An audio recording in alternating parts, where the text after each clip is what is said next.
Hello everyone, अस्सलाम वालेकुम। पिछली वीडियो में आप लोगों ने देखा होगा हम लेसन की एक्सरसाइज करवा रहे थे। उसी लेसन की हम आपको और भी एक्सरसाइज कराएंगे। यहाँ पर हमने हमारे पास यहाँ पर एक्सरसाइज है। मैं सोचती हूँ, मैं ये ध्यान रख रही हूँ कि आप लोगों को किसी तरह की परेशानी ना हो। जो भी मेरी वीडियोस देख रहे हैं और उसी लेसन को पढ़ रहे हैं, उर्दू पढ़ते हैं और इस लेसन को पढ़ रहे हैं, तो उनको किसी तरह की परेशानी ना हो और आसानी से उनको इसमें ही इसी वीडियो में समझ में आ जाए। इसीलिए मैं सारी ही एक्सरसाइज करवा रही हूँ, ठीक है। कभी कभी ऐसा होता है टीचर्स भी होमवर्क दे देते हैं और बच्चों को फुर्सत नहीं मिल पाती है या लिखने की या समझने की, तो इसीलिए मेरी वीडियोस आप लोगों के लिए बहुत काम आएगी। ठीक, चलिए अब हम आपको ये वाली एक्सरसाइज कराते हैं। इसमें ये लिखा हुआ है यहाँ पर, हिस्सा अलिफ और बे के सही जोड़ मिलाइए। मतलब अलिफ और बे मतलब होता है ए एंड बी। ठीक, यहाँ पे ए लिख दिया, यहाँ पे बी लिख दिया। हम लोग लिखते हैं तो यहाँ पर आता है मैच द कॉलम। इसको हम इंग्लिश में बोलेंगे मैच द कॉलम। देखा होगा आपने, ठीक।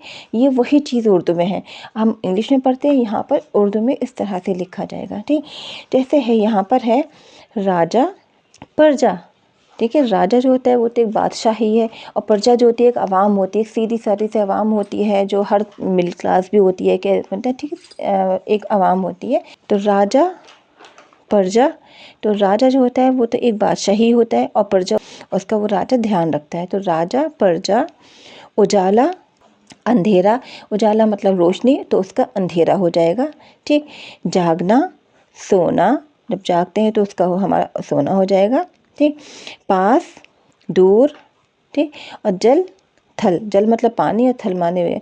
तो ये आपने मैच द कॉलम करी है, इसको हम अपोजिट वर्ड कहते हैं। इसका अपोजिट क्या होगा? राजा। ठीक है, तो इसका अपोजिट होगा। तो राजा का प्रजा हुआ है, उजाला का अंधेरा, जागना का होगा सोना, और पास दूर जल थल, तो अपोजिट वर्ड थे ये। हम आपको अपोजिट बताएं इसी लेसन में थे, आप लोगों को इसमें आसानी हो जाएगी। ठीक है, तो यहाँ पे हमने मैच द कॉलम हमने क्या करे हैं, हमने अपोजिट वर्ड करे हैं। अपोजिट वर्ड है ये, थोड़े से हैं, समझ में आए होंगे बहुत अच्छे से। ठीक है, इसको आप कर लीजिएगा। ठीक है, तो आप लोगों को समझ में आई होगी वीडियो, ये बहुत अच्छे से समझ में आई होगी। ठीक है, समझने की कोशिश कीजिएगा इसे, और भी दूसरी मैं वीडियोस लेकर आऊँगी इसी एक्सरसाइज की, इसी लेसन की एक्सरसाइज की, आप लोगों को समझ में आ जाए। ठीक है, इसको पढ़ने की कोशिश कीजिए, समझने की। अगर कोई भी सवाल समझ में नहीं आई हो, प्लीज़ कमेंट ज़रूर कीजिएगा, लाइक और शेयर ज़रूर कीजिएगा मेरी वीडियो को। ठीक है ना, जब तक के लिए अल्लाह हाफ़िज़।